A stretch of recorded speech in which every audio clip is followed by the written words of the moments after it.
ख्रिस्त में मेरे प्यारे विश्वासीगण, माता पिता, भाई बहन एवं प्यारे बच्चों, आज 24 अक्टूबर हम संत अंतोनी मेरी क्लारेट का पर्व मनाते हैं और हम जानते हैं हमारा पूरा संसार संतों, महादूतों और बहुत अच्छे लोगों से भरा हुआ है।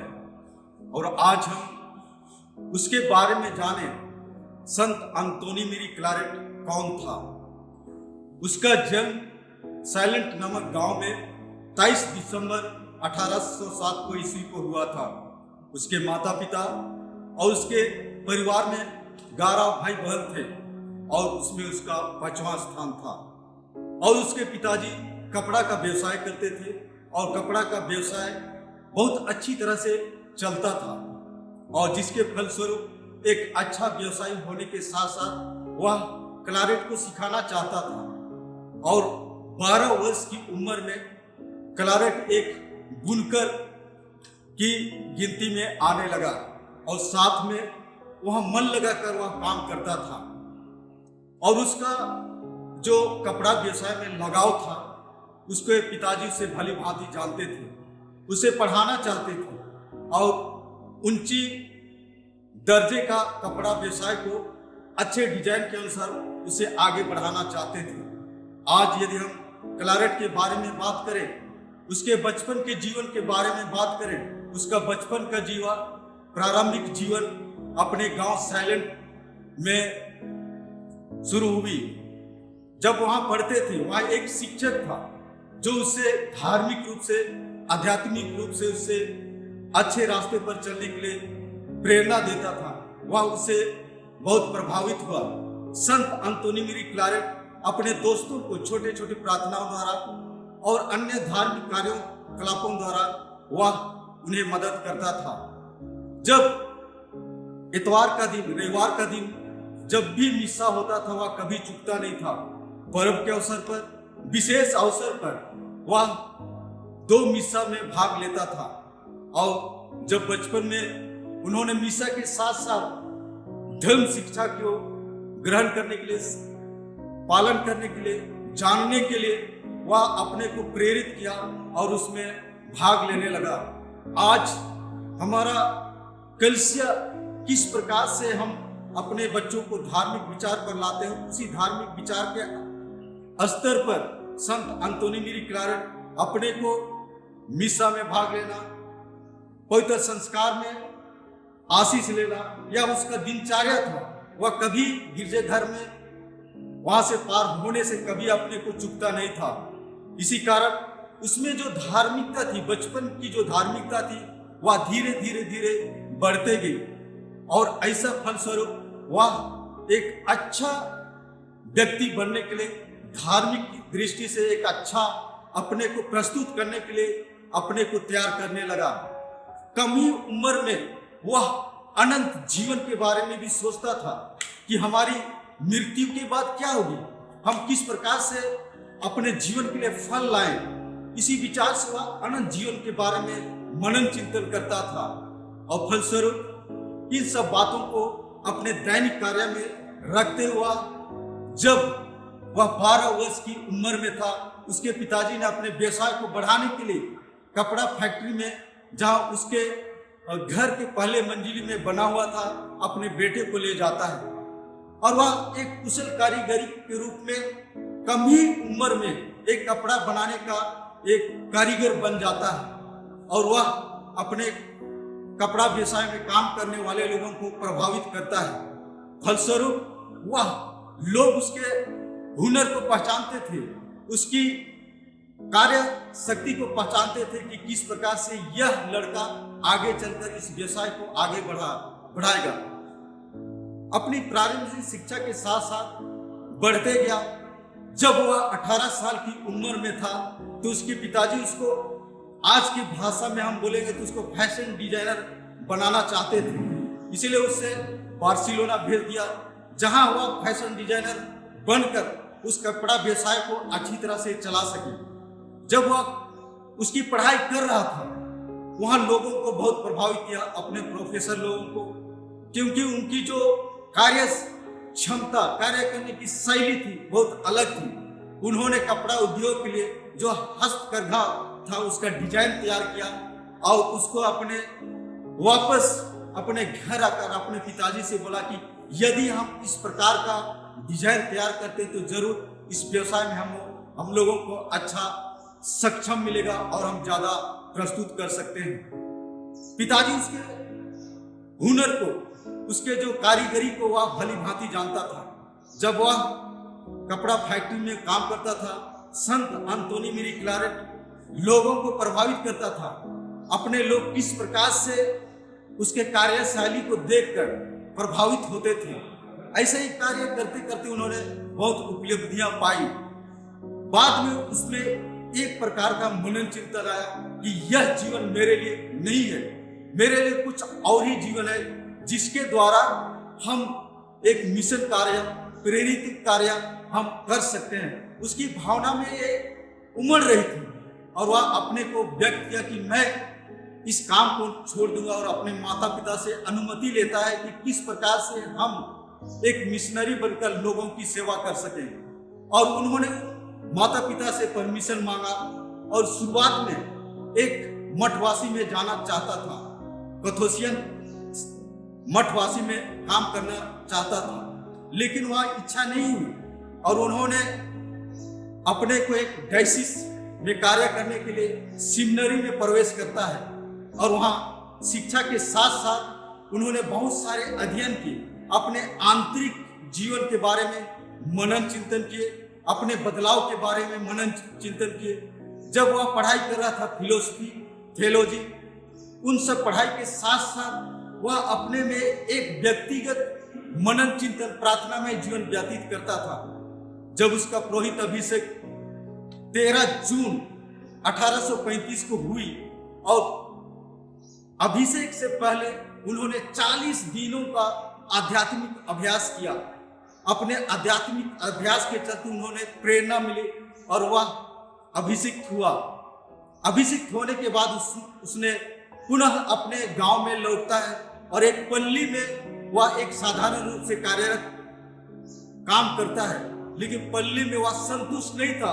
उसके अंदर एक ज्वाला भटक रही थी, एक ज्वाला जल रहा था कि मैं किस प्रकार से मिशन कार्य को आगे बढ़ाऊंगा। और यही सोच से वह अपने अंदर बहुत सारे चीजों में वह मनन चिंतन करते हुए वह संत पापा से चिट्ठी लिखता है कि अनुमति मांगता है कि मैं एक मिशनरी बनना चाहता हूं। और वही मिशनरी बनने के लिए वह जब संत पापा से उसे अनुमति मिल जाती है तो वह रोम चला जाता है। उस जमाने में हवाई जहाज नहीं था, हवाई जहाज नहीं था, वे जल मार्ग से ही यात्रा करना पड़ता था, छोटे छोटे जहाज से यात्रा करना पड़ता था। जब वह जहाज में जा रहा था उसके पास पैसे नहीं थे, लेकिन उसके साथ एक अच्छा आदमी था जो ख्रिस्ते था, उसे मदद किया। जो पैसा संत अंतोनी मेरी क्लारेट को दिया था वह गरीबों को बांटकर, जिसके पास पैसा नहीं था उन सबको देकर वे लोग खाना खरीद कर खाने लगे और अपना समुद्री यात्रा चलते चलते हुआ रोम पहुंच जाता है। उसके जीवन में बहुत घटनाएं घटी। जब वह बालक था, जब वह बार्सिलोना में था, उस समय वह समुद्र के किनारे टहल रहा था। अचानक ही समुद्र की लहर उसे ले जाती है और फलस्वरूप क्या होता है, वह समुद्र के अंदर चला जाता है। लेकिन वह माता मरियम के याद करता है, उसके प्रति उसकी भक्ति बहुत ज्यादा थी और याद करता है और किस प्रकार से बिना पानी पिए वह समुद्र के किनारे चला आता है। इस प्रकार से उनके जीवन में जो घटनाएं घटी और माता मरियम के प्रति उसकी जो आदर भाव प्रार्थना थी वह बहुत ही निरंतर आगे बढ़ती जाती थी। अपने जीवन में वह हमेशा सुबह शाम रोजरी करता था, घर में भी प्रेरित करता था, अपने दोस्तों को भी प्रेरणा देता था कि रोजरी के माध्यम से किस प्रकार से हम अपने को बदल सकते हैं। आज जब वह रोम चला जाता है पढ़ाई करने के लिए, वहां यीशु समाज बनकर मिशन कार्य करने के लिए वह नोविशिएट नव शिष्यालय में ज्वाइन करता है। जब वहां प्रवेश करता है, वहां के कानून नियम कायदे से परिचित होकर वहां अपने पढ़ाई को आगे बढ़ना चाहता है। लेकिन पढ़ाई के साथ साथ उन्हें वो अवसर नहीं मिला, क्योंकि बीच में ही वह बीमार पड़ गए और फलस्वरूप यह हुआ, बीमार के बाद वह वापस अपने देश स्पेन लौट आता है। फिर वहां पर एक पल्ली में कार्य करने लगता है। फिर भी वहां उसकी मन इच्छा, उसके अंदर जो जागरूकता थी वह लगातार बढ़ने लगी कि किस प्रकार से हम एक मिशन कार्य के रूप में मिशनरी बनकर हम कार्य कर सकते हैं। और उसके बाद उन्होंने अपने को उस प्रकार के व्यवहार में डालने लगा। जब वहां कार्य करते करते वह गरीब लोगों को पौष्टिक संस्कार, उपदेश देना, छोटी छोटी पन्नों में लिखना, पुस्तकें बनाना उनका एक महत्वपूर्ण कार्य बन गया था। और ऐसा करते करते हुए उन्होंने एक आर्च बिशप के रूप में संत पापा ने उन्हें आग्रह किया और वह संतियागो नामक शहर चला गया क्यूबा में, जहां उसको आर्च बिशप के रूप में उसको नियुक्त किया गया। और वहां की महारानी इसाबेला उसका एक विश्वास पात्र था, उसके प्रति एक अच्छा आदर भाव था, जिसके फलस्वरूप वह वहां कार्य करने लगा। और ऐसे कार्य करते करते उन्हें प्रेरणा मिली कि उन्होंने एक समाज का निर्माण, समाज का स्थापना करने की बात सोची। और उन्होंने अपने 4 साथियों के साथ एक बंद कमरे में एक टेबल के सामने, और जहां 16 जुलाई 1849 को माउंट कार्मेल के पर्व के अवसर पर उन्होंने अपने मित्रों से कहा, लेट अस बिगिन, मतलब आओ दोस्तों हम शुरू करें कुछ नया। और उसी दिन से वह धर्म संस्था का स्थापना की नींव डाली। और उसके साथ साथ उन्होंने बिक नामक स्थान में सेमिनरी खोला और बहुत सारे विद्यार्थी, शिष्यगण पुरोहित बनने के लिए, मिशनरी बनने के लिए आगे बढ़ने लगे। आज यह हमारा समाज, मेरी पिता का बेटा का पुत्रों का धर्म समाज कहलाता है, जो आज हम उसे क्लारिसियन कहते हैं। और इसके साथ साथ क्लारिसियन वो है जो हमारे संत अंतोनी मेरी क्लारेट कहा करते थे कि क्लारिसियन वो है जो ईश्वरीय प्रेम से उसकी जो आग भड़क रही हो वह बुझने नहीं देता है, लेकिन उसको उजागर करता है। इसी भावना से वह कभी थकता नहीं और कुछ चीज उसे रोकता नहीं, वह हमेशा आगे बढ़ते जाता है। वह आर्च बिशप के रूप में वह कार्यरत था और साथ साथ में धर्म समाज के नियमों को बनाया और उसके लालन पालन, वहां के विद्यार्थी गणों को किस प्रकार की शिक्षा दी जानी चाहिए वह नियम कानून बनाते हुए आज जिस प्रकार से वह गरीबी के साथ साथ गरीबी लोगों को, पीड़ित लोगों को वह बहुत सारे चीजों में सहायता करता था, विशेष रूप से आध्यात्मिक रूप से। जब फ्रांसीसी का दमन था और फ्रांसीसी लोगों का एक दमन था, लोग विश्वास को दबा रहे थे, लोगों को जीने नहीं दे रहे थे, एक प्रकार का गृह युद्ध था। फिर भी संत अंतोनी मेरी क्लारेट अपने जीवन में आगे बढ़ते हुए अपने मिशन प्रेरित कार्य को रुकने नहीं दिया, थमने नहीं दिया। फलस्वरूप एक दिन उपदेश देते समय एक यंग आदमी ने उसके पास आकर चाकू से उसके गाल पर वार किया। फिर भी जब उस आदमी को उसे जीवन भर कारावास और मृत्यु दंड मिला, लेकिन संत अंतोनी मेरी क्लारेट ने उसे माफ कर दिया। इस प्रकार की उसके जीवन में भावना थी। जो लोग उसे हानि पहुंचाना चाहते थे, लेकिन कभी अपने जीवन में वह अनुभव नहीं किया, वे पैदल चल चल कर लोगों को उपदेश देते थे, समय समय पर लोगों को मनन चिंतन के लिए जमा करते थे।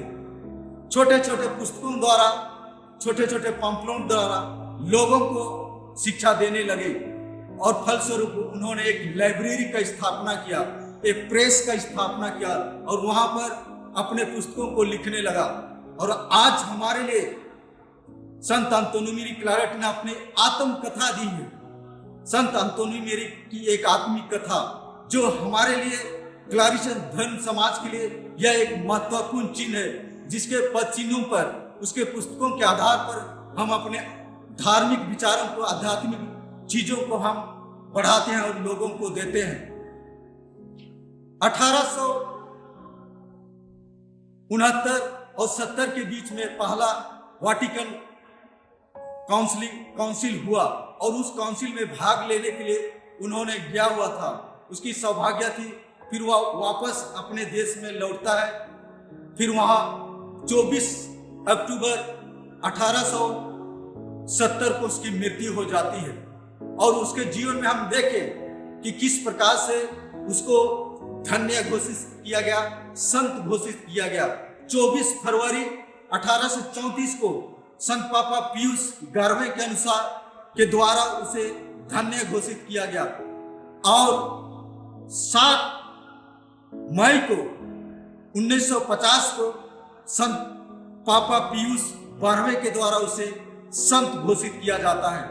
और आज हम इस संत के आधार पर आज कपड़ा व्यवसाय का संरक्षक है। और जो कैथोलिक प्रेस है, सब प्रेस का वह संरक्षक है। आज हम क्लैरिसन भारतवर्ष में भी काम कर रहे हैं और पूरे संसार में 70 से ज्यादा देशों में कार्य कर रहे हैं। और साथ में आज देखा जाए तो हमारा भारत देश में बुलाहट के साथ साथ हमारा प्रांत 5 प्रांतों में बटा हुआ है। और यह प्रांत हमारे लिए विभिन्न क्षेत्रों में कार्य करने का एक अवसर देता है।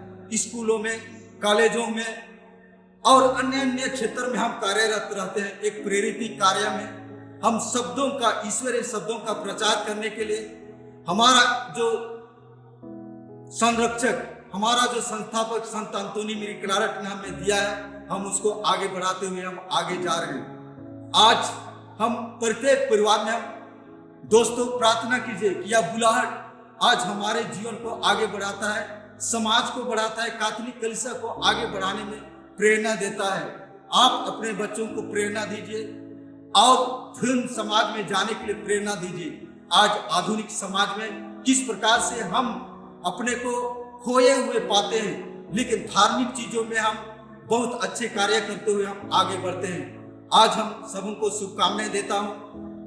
इस 24 अक्टूबर को संत अंतोनी मेरी क्लारेट के पर्व के अवसर पर मैं सबों को शुभकामनाएं देता हूं और प्रार्थना करता हूं उससे कि हम जिस प्रकार से इस धार्मिक कार्य में हम बटे हुए हैं, संत पापा के माध्यम से हमें आगे बढ़ते हुए हमें अच्छा कार्य करने का एक शक्ति दे। उसके माध्यम से हम अच्छे प्रेरित कार्य कर सकते हैं। सबों को जय यीशु और खुश पर्व।